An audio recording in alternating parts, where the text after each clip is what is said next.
So maybe it is my naivety not looking far enough, but I think, are you a Masters Club member, or are you just not normal? at the moment, no. Because I didn't. Because I say, if you're Masters Club, I would always advise in UKTC, if you can go Masters Club, if you're seriously about training, go Masters Club, because it includes all your seminars and pre-gradings. You could save yourself a fortune, because over the years, especially with my laddie, who spent a fortune on seminars to get your stamps, for your basically black belt and bits and pieces. And I just think if they'd introduced the Master Club back then, when I was kind of first coming back to it, I could have saved myself a fortune. Seriously. It's something I'm thinking with just now. And it includes your competitions as well. Apart from the Chalngong, it includes all the like the English, the Scottish. Well, they have about 3 in Scotland, I think it is, but it includes all that as well. There's something it's worth looking at. Because I've also not looked so much at distance seminars, because I know you can all say like they're in sections. So you've got GMH's side, you've got Master Rooney's side. So I probably looked. You've got Mr. Campbell's side as well. See, we don't hear much of that either. Like, he does seminars. I don't know who that is. You never met him? No, he's Grandmaster Campbell. yeah. I think because they all run their sections individually, they try and keep you like streamlined. I think it's a case of when you go along to a seminar out with your own seminar, you'll suddenly think, and somebody will say, "Oh, you're coming to this next one, or you're doing this one, you joined this group," and all of a sudden your whole world opens up. But honestly, because I forget, there's Master Lecky as well.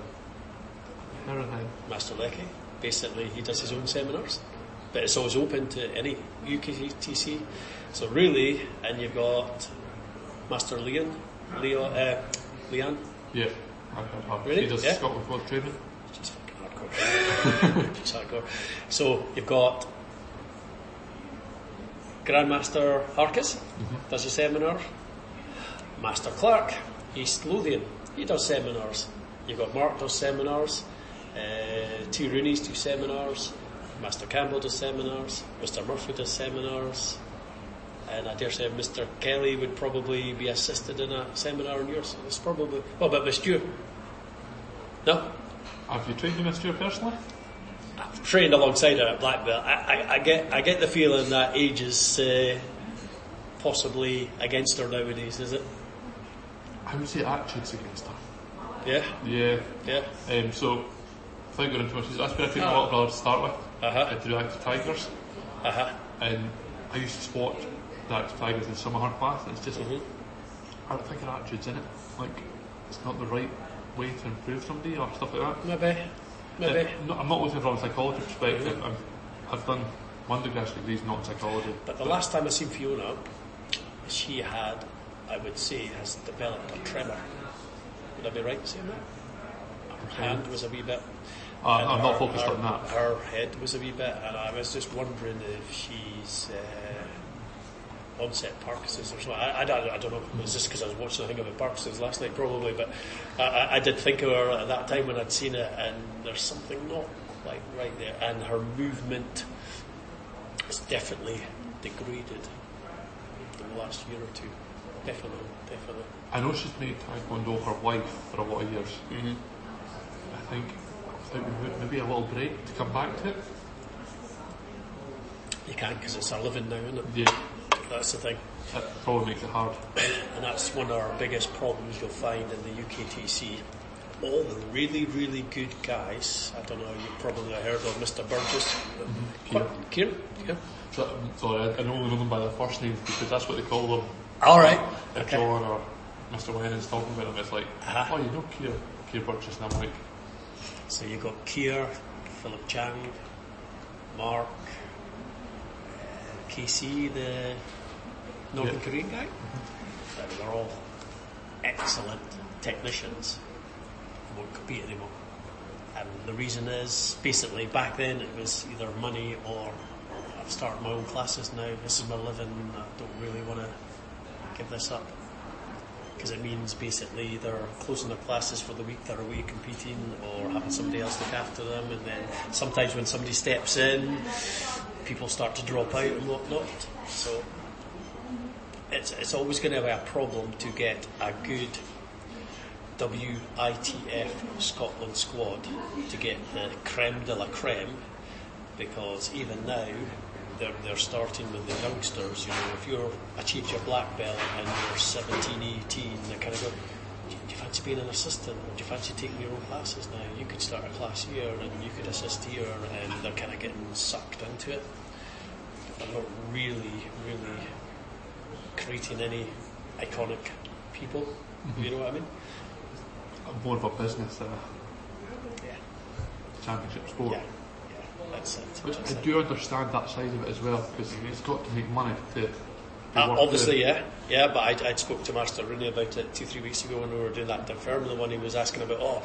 Are you getting yourself ready for? He said, I've not seen you training. This is you do Mexico, and I says, well, I know nothing about Mexico, but I heard that was kind of like a bit of a hand pick. With, to be fair, there's a couple of favourites there, you know, so I heard it was, that's a pity. What, are you going to be back training for the Chang'an or our Worlds and that? And I goes, yeah, I would, but I just think there are better people there. I'm not saying that basically they're better than me, but what about Mr. Burgess? What about these? I just don't want to do it now. I don't want to do it. They don't want to give their classes up. And that's pretty much the attitude, so.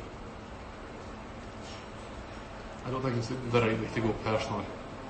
I think there needs to be more support for these guys to say, look, if you put your name forward in the hat, basically we'll make sure that you're not lost your revenue for the week, because that's what it comes down to. Mm-hmm. Because if somebody comes in and covers for them, they get paid for it, and your instructor doesn't.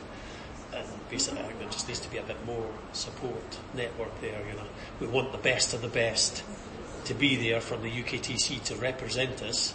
As it is, I know, although some of them are very good, I know a couple of them who are going to Mexico that I would say shouldn't be there. But it's just because they are available, they're basically maybe not instructing all the time. I suppose that's what it falls down to. Who else is going to go? Who's going to go? Yeah. And dealing with your anxiety in that before a match, have you heard of other ways in which you can deal with your anxiety? And if you have heard of other ways of dealing with it, can you tell me about them? Anxiety? Yeah. So, brought it back to this. I was going to say anxiety. Oh yeah, no. Only other way I've heard is basically controlling the breathing. That's the only... I've done that a few times, you know, when you're sort of like... And I'll tell you when I do it most is when I start patterns. Okay. And I still do it in class because it's just that whole muscle memory thing. So when your instructor, teacher, whatever, goes Dan Gun Tool, C-Jack, deep breath in, and then start. Not C-Jack, straight into it. And it's just basically taking that time and just basically focusing your mind just at that time. I do it in class and I take that onto the mat with me as well.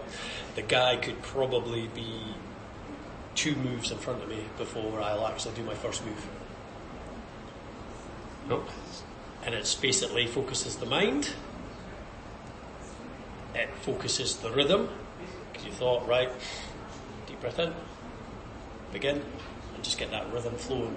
Sometimes you can start off a pattern and it's just like fucking wacky races here. It's like, what are you doing?